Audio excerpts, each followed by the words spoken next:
nilai gizi Visus microgreen satu hari setelah panen sebelum disimpan. Sedangkan yang D10 itu Visus yang telah kita simpan selama 10 hari. Dan ternyata tidak banyak perbedaan zat gizi, Pak. Hai, ketemu lagi di Gani Deong. Hari ini saya akan mewawancarai seorang nutrisionis. Ini adalah Mas Freddy Estovani. Beliau ini adalah nutrisionis di RSUP Fatmawati, juga menjadi founder dari Gizinesia. Nah, hari ini kita akan ngobrol tentang nutrisi yang ada di microgreen dan penerapannya terhadap makanan sehari-hari. Silakan Mas Freddy, kenalkan diri dulu. Halo, selamat malam Pak Gani dan juga teman-teman semua. Saya Freddy Stofani, tinggal di Jakarta, nutrisionis di RSUP Fatmawati. Ya, hari ini kita akan berbagi informasi ya. Ada presentasi yang bagus sekali dari Mas Freddy. Mungkin langsung kita mulai aja. Pada kesempatan ini saya ingin menyampaikan materi singkat, tapi semoga bermanfaat buat teman-teman semua, berkaitan dengan microgreens dari sudut pandang gizi. Kebetulan saya merupakan seorang nutrisionis dan sudah mempelajari microgreens sejak 6 bulan yang lalu. Kalau membahas tentang gizi nih, pasti teman-teman yang paling diingat 4 sehat 5 sempurna. Nah, cuman pertanyaannya sekarang, masih relevankah 4 sehat 5 sempurna itu? 4 sehat 5 sempurna yang kita tahu, misalkan dalam sekali makan harus ada makanan pokok, harus ada lauk sayur, harus ada buah-buahan, dan biar sempurna katanya tambahin susu. Padahal nih, sebenarnya istilah atau slogan 4 sehat 5 sempurna itu berlakunya hanya sampai tahun 1995. Populernya itu mulai tahun 1950. Jadi populer selama sekitar 45 tahun, tapi yang kita tahu sampai berpuluh-puluh tahun berikutnya. Jadi dari SD, SMP, SMA, bahkan kuliah yang kita tahu pasti kalau ditanya gizi 4 sehat 5 sempurna. Padahal itu udah nggak berlaku dari 1995. Nah, ada sebenarnya satu pedoman yang sangat penting untuk kita ketahui terkait gizi, yaitu pedoman gizi seimbang yang dikeluarkan oleh Kementerian Kesehatan sejak tahun 2014 dan berlaku hingga saat ini. Jadi, diusahain kalau ditanyain tentang gizi, jawabannya bukan 4 sehat 5 sempurna, tapi gizi seimbang. Kalau di luar negeri itu ada namanya piramida gizi seimbang. Cuman kalau di Indonesia sendiri ada yang namanya tumpeng gizi seimbang. Jadi yang dipromosikan yaitu local wisdom. Nah, bicara tentang gizi bukan cuma tentang makanan, tapi juga tentang PHBS atau perilaku hidup bersih dan sehat. Bisa kita lihat di tumpeng gizi seimbang sebelah kiri, ada tulisan itu ada gambar mencuci tangan. Kemudian di sebelah kanannya ada memantau berat badan. Kemudian ada beberapa aktivitas fisik yang mesti dilakukan. Nah, kenapa harus ada tumpeng gizi seimbang? Yang pertama, karena tumpeng gizi seimbang ini menggambarkan jumlah makanan yang kita konsumsi setiap harinya. Kenapa ini penting?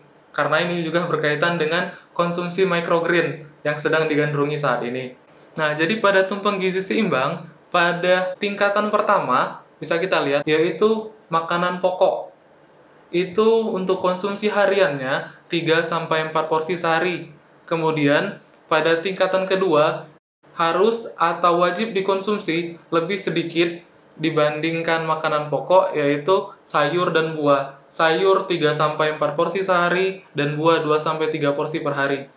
Kenapa konsumsi sayur? Dalam hal ini, nanti kita akan bahas microgreen, harus 3-4 porsi per hari.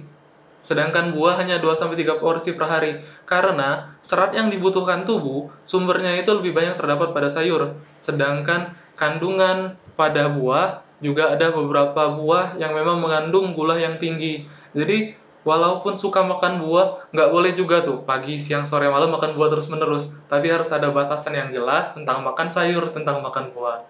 Konsumsi lauk pauk 2-4 porsi per hari, dan juga pembatasan konsumsi pada minyak yaitu 5 sendok makan, garam 1 sendok teh, dan gula 4 sendok makan. Kalau sekarang mau jadi orang yang punya gizi yang baik, harus menerapkan gizi seimbang, mulai dari mengonsumsi makanan beraneka ragam sesuai dengan tumpeng gizi seimbang tadi, kemudian juga menerapkan pola hidup bersih dan sehat, menjaga berat badan ideal, dan yang terakhir, pentingnya pola hidup aktif dan berolahraga.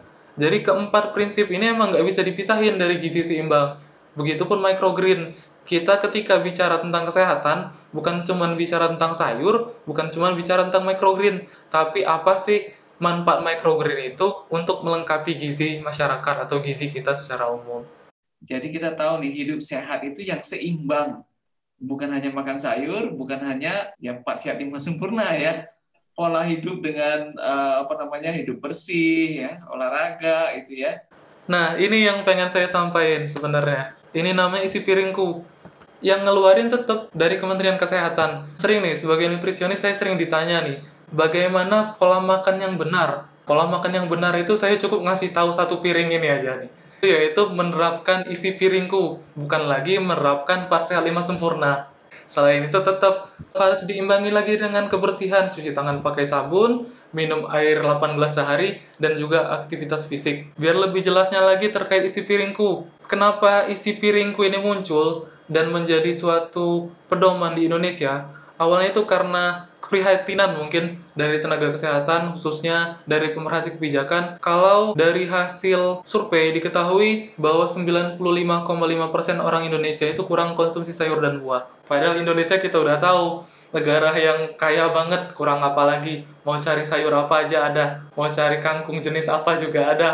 Apalagi microgreen sekarang juga bisa tuh jadi solusi untuk sayur. Bagi yang katanya nggak bisa makan sayur, atau solusi bagi yang katanya susah banget nemuin sayur yang sehat. Sebenarnya anjuran konsumsi sayur yang bagus itu sesuai dari WHO juga, dari Kemenkes juga, yaitu 3-4 kali sehari atau 3-4 porsi per hari. Pertanyaannya, buat teman-teman yang belum tahu nih, berapa sih satu porsi sayur yang harus saya makan setiap harinya? Satu porsi sayur itu sekitar 100 gram. Jadi kalau mau mencukupi kebutuhan sayur, kita harus konsumsi 4 gelas sayur atau 300-400 gram sayur sehari. Pola makan atau porsi makan yang benar itu gimana sih? Yang benar itu dalam satu piring sekali makan, setengah piringnya itu terdiri dari sayur dan buah. Kemudian setengah piringnya lagi terdiri dari makanan pokok dan lauk pauk, baik itu lauk nabati ataupun lauk hewani. Buat sekali makan, kalau patokannya harus ngitung gram, kayaknya bakalan susah banget tuh. Mau makan aja harus dihitung gram. Kecuali kalau konsultasinya ke ahli gizi, bisa kita atur sekali makan berapa gram. Cuman kalau buat masyarakat umum bisa nerapin gitu aja. Kayak di slide yang sedang ditampilin, kita lihat porsi nasinya. Porsi nasinya itu hanya sepertiga dari ukuran piring. Sedangkan porsi sayurnya juga sama tuh. Jadi kalau mau ngambil nasi, nasinya ambil sepertiga, sayurnya juga sepertiga. Setelah itu sisanya baru tambahin lauk, baru tambahin buah. Ada beberapa microgreen yang gampang susah ditanam. Kalau udah mulai nanam, pasti dapat tekniknya, pasti bisa nanam. Dan jelas ini sangat bergizi. Yang paling sering saya tanam sendiri, Pak Gani, yaitu sunflower microgreens. Ini microgreen favorit saya. Hampir setiap hari tersedia di rumah, dan menanamnya juga asik karena cuma butuh 6 hari, 7 hari udah bisa panen. Dan bisa mencukupin lebih dari satu porsi sayur sehari. Ada beberapa zat gizi yang memang sangat penting yang dimiliki oleh sunflower microgreen jauh lebih baik dibandingkan biji bunga matahari. Jadi proses perubahan dari biji atau benih menjadi microgreen itu terjadi sebuah proses enzimatik, namanya itu kalau di kesehatan. Enzimatik, di mana beberapa zat gizi itu baru tersedia dan dapat dikonsumsi kalau udah jadi sayur, kalau udah jadi microgreen. Nah, disinilah sebenarnya kelebihan dari sunflower microgreen dibandingkan sunflower seeds atau biji bunga matahari ya. Nah, yang namanya zat gizi makro itu ada 3. Ada protein, lemak, dan karbohidrat. Sedangkan zat gizi mikro itu ada vitamin dan mineral. Nah, kandungan vitamin dan mineral dari sunflower microgreen, vitaminnya itu mencukupi 17% kebutuhan harian. Jadi analoginya gini, misalkan kita konsumsi 90 gram atau kurang dari 1 gelas sunflower microgreen satu kali makan, itu udah mencukupin kebutuhan vitamin A sebanyak 17%. Jadi kita tinggal makan makanan lain sekitar 83% lagi baru mencukupin vitamin A-nya.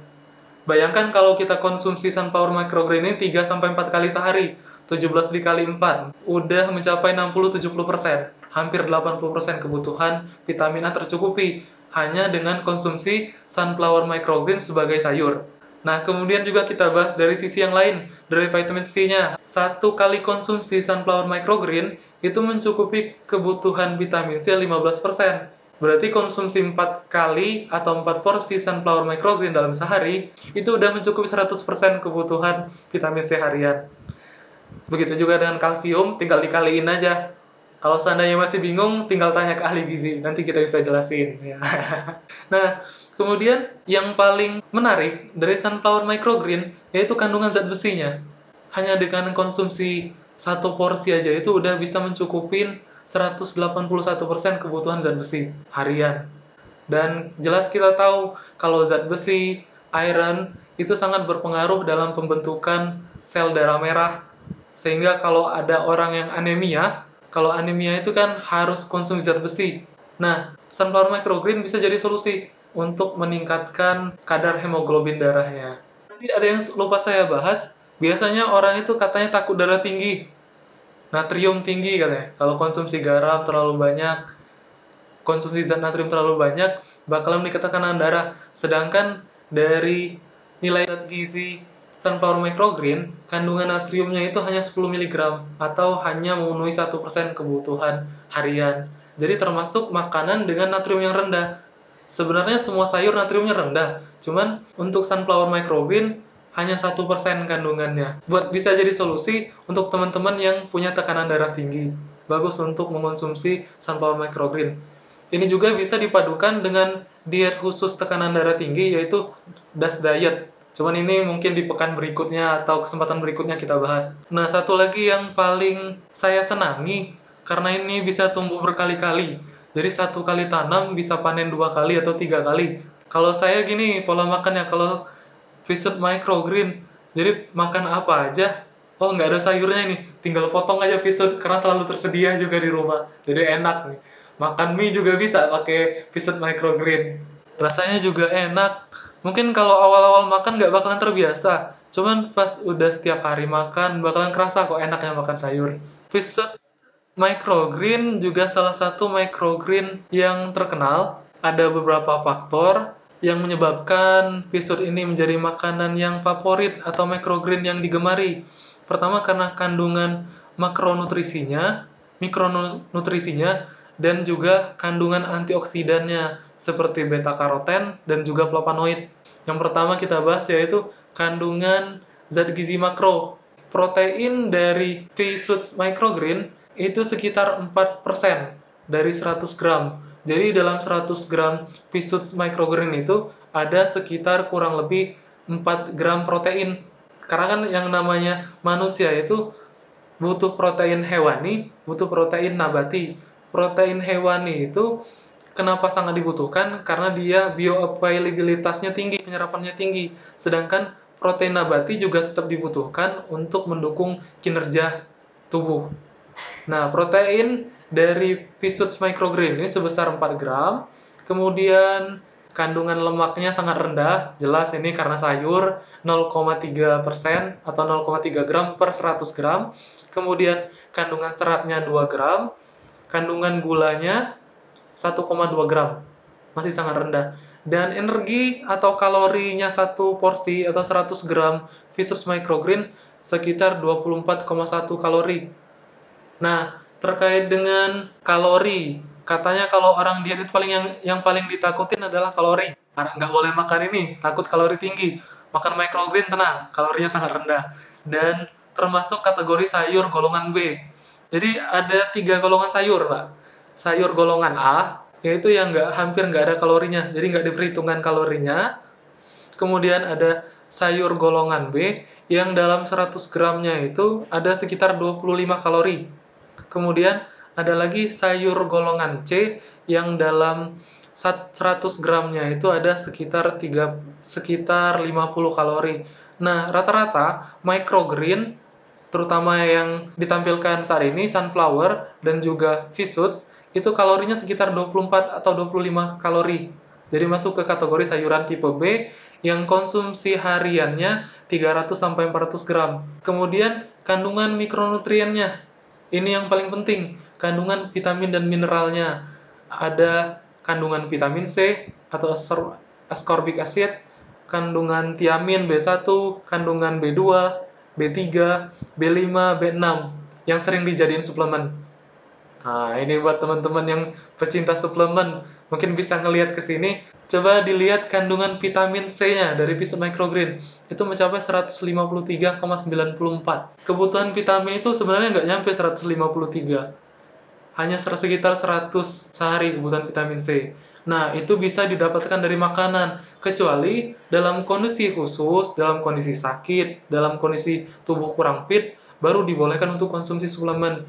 Jadi, katanya konsumsi suplemen vitamin itu penting. Memang penting. Cuman nggak bisa asal konsumsi semau kita. Karena kelebihan konsumsi vitamin C melalui suplemen itu berdampak pada organ tubuh seperti ginjal, seperti itu. Jadi untuk konsumsi suplemen sebaiknya harus dikonsultasikan dengan ahli gizi atau dokter. Nah, kembali ke Vision Microgreen, kandungan vitamin C-nya sekitar 153, ada juga kandungan vitamin yang larut lemak atau vitamin E dan vitamin A.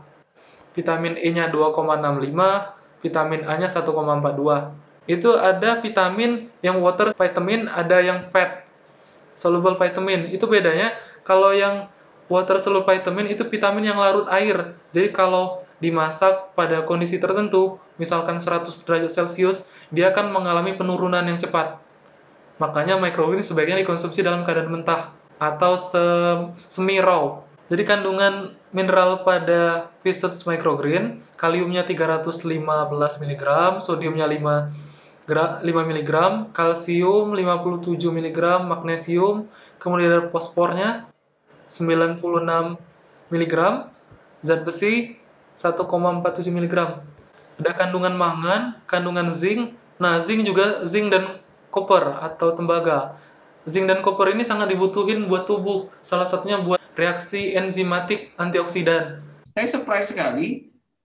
Ternyata pisut sebegitu kompleks, sebegitu banyak mineralnya. Ya selama ini saya cuma makan aja, katanya bagus. Ternyata bagus banget gitu ya. Nah, ini satu lagi mungkin terakhir dari saya, Pak. Katanya kalau sayur itu cepat basi atau nggak bisa disimpan lama nih. Nah, sementara Visit Microgreen ini juga unik. Saya juga baru ketemu beberapa hari atau beberapa minggu yang lalu. Ini ada dua angka pada gambar, Pak. Ada DI1 dan DI10. Nah, pada hari pertama itu maksudnya kandungan nilai gizi Visit Microgreen satu hari setelah panen, sebelum disimpan. Sedangkan yang D10 itu yaitu Visus yang telah kita simpan selama 10 hari. Dan ternyata tidak banyak perbedaan zat gizi, Pak. Nah, itu yang penting. Itu yang hampir nggak ditemuin pada jenis sayur lainnya. Coba kita bandingin salah satunya ascorbic acid atau vitamin C-nya. Dari 153 menjadi 174 melalui penyimpanan. Itu menurut saya sesuatu yang miracle atau keajaiban dari sebuah makanan yang diciptain Tuhan. Dengan penyimpanan pun malah zat gizinya bisa bertambah.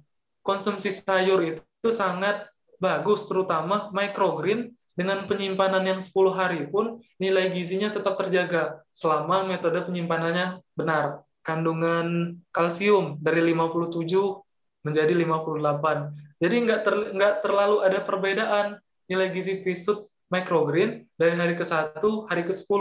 Begitu juga dengan hari lainnya, hari kedua, 3, 4, 5. Jadi ketika waktunya panen pisut, pada hari ke-7 atau hari ke-8 mending langsung dipanen aja. Dipanen, disimpan. Ketika pengen konsumsi tinggal ambil. Pengen konsumsi tinggal ambil. Jadi kebutuhan sayuran harian tetap terpenuhi dari microgreen. Wah, ini Mungkin pas banget. Waktu Imlek kemarin saya kan ada tanam hampir 10 tray. Nah, ketika itu saya potong dan bagi-bagi ke teman-teman. Nah, setelah itu kan tumbuh lagi yang kedua kali gitu ya. Nah, yang kedua kali ini kan panen lagi 10 tray. Saya panen tapi saya nggak kasih orang, saya potong dan saya simpan. Dan itu lama sekali, begitu saya masak, ya masih enak. Artinya tidak ada penurunan kualitas memang secara fisik. Ternyata secara mineralnya di dalamnya terkandung juga tetap sama ya. Luar biasa banget gitu loh. untuk masa simpan kelihatan antara sunflower microgreen dengan pisut jelas perbedaannya setelah 10 hari penyimpanan. Di satu sisi sunflower punya kelebihan di ironnya tadi, di zat besi. Di sisi lain Fisuits punya kelebihan di penyimpanannya. Mungkin itu saja Pak Gani dari saya. Terima kasih. Coba di-share sedikit gambar tentang produknya. Nggak apa-apa promo nih Pak. Silakan. Siap.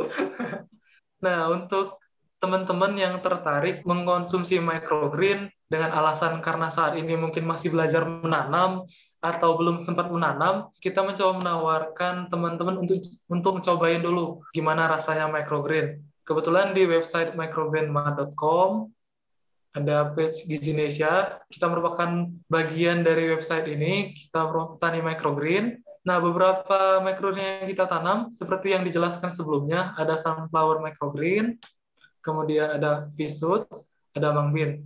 Nah, selain itu, bagi yang pengen konsumsinya lebih praktis atau mungkin dalam bentuk yang berbeda, kita juga menyediakan jus. Kita sebutnya Gizinesia Juice, yang diekstrak dari buah sayur dan microgreen. Ini real formulated by nutritionist. Jadi saya sendiri yang memformulasikan buat konsumsi masyarakat. Jadi tanpa pengawet, tanpa gula tambahan, tanpa air tambahan. Murni dari sayur, buah, dan microgreen. Ada beberapa paket, ada beberapa jenis, ada mangbuster dari semangka, lemon, dan juga mangbin, kemudian ada Forever Beauty. Ini kita padukan antara Fisuits microgreen dan buah naga, karena sama-sama tinggi antioksidan.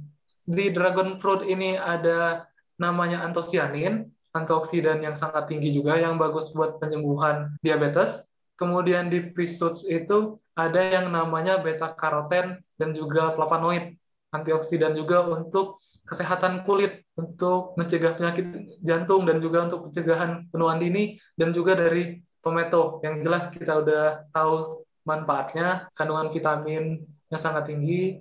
Kemudian ada juga sunflower microgreen yang kita kombinasikan dengan nanas dan juga timun, tinggi kandungan vitamin C, antioksidan untuk kekebalan tubuh. Kemudian ini dari jeruk, wortel, lemon, ada juga seleri untuk yang darah tinggi atau kolesterol. Jadi Gizinesia mencoba mencari solusi di masyarakat. Kira-kira apa yang menjadi masalah di masyarakat, penyakit apa yang paling sering ditemui, dan keterbatasan akses makanan. Jadi kalau mau makan seledri di cemil kayaknya susah tuh. Makanya kita sediain dalam bentuk jus. Kemudian ada juga almond milk. Ini biasanya buat ASI booster, buat ibu menyusui. Dan kebetulan istri juga sedang menyusui, biasanya konsumsi ini. Jadi produk kita bikin sendiri, kita jual, dan juga kita rasakan sendiri manfaatnya. Ada paket yang kita tawarin, paket antioksidan, paket ASI booster, ada juga paket imun booster, dan paket glowing skin. Nah, ini 4 paket yang termasuk bestseller, paket antioksidan, sama paket glowing skin. Kemudian paket clean set, kita nggak menganut prinsip detox yang sehari hanya boleh makan sayur dan buah, cuman kita menganut prinsip penyeimbang atau gizi seimbang. Jadi paket clean set 6 botol ini dikonsumsi dalam waktu 2 hari, nggak 6 botol langsung dihabisin sehari. Jadi dalam waktu 2 hari, misalkan yang Mang Booster, Forever Beauty, Sweet Sunrise itu dihabisin di hari Senin. Nah, yang Rising Sun, Super Celery, Almond Milk dihabisin di hari Selasa, seperti itu. Jadi nggak harus dikonsumsi sekaligus, karena itu juga bakalan berdampak pada organ lainnya. Mungkin tubuh bakalan berasa segar, cuman ginjal terbebani dengan konsumsi air yang berlebihan, seperti itu. Karena tubuh juga butuh protein, tubuh juga butuh lemak, bukan cuma butuh air, dan bukan cuma butuh vitamin dan mineral. Nah, ini alasan kenapa milih Gizinesia Juice 100% buah sayur microgreen, dan yang paling penting diformulasikan oleh nutrisionis, diproses dengan teknik cold press, tanpa tambahan air, gula, dan manis buatan, dan tanpa pengawet. Nah, untuk selengkapnya bisa melalui sosial media kita dan juga WhatsApp. Terima kasih. Wah, hari ini saya belajar banyak dari nutritionist ini. Saya memang pelaku microgreen, provokator microgreen di Indonesia ya. Tapi saya nggak tahu ternyata microgreen itu yang saya bilang bagus, sangat bagus ternyata. Terutama tadi di Pisuit ya, Pisuit dan Sunflower. Pisuit dan Sunflower itu juga merupakan 2 microgreen yang wajib ada di meja saya di kulkas. Jadi setiap hari itu kalau nggak Pisuit, ya Sunflower. Pada saat saya makan Indomie atau nasi goreng, saya selalu ngambil Pisuit dari kulkas dan campurkan. tapi belum 100 gram per sekali makan. Ini akan memacu saya untuk makan sayur lebih banyak lagi. Saya sudah mau plant-based ya. Ternyata plant-based ini akan saya rubah nih. Harusnya seimbang, jangan plant-based sayur mulu ya. Harus ada juga dagingnya, ikannya, tapi porsinya aja yang dimainkan. Terima kasih banyak sudah menjelaskan begitu detail, Mas Freddy. Semoga kita ada video lanjutan, kita edukasi teman-teman kita yang suka dengan kesehatan, yang suka dengan microgreen, supaya orang Indonesia tambah sehat.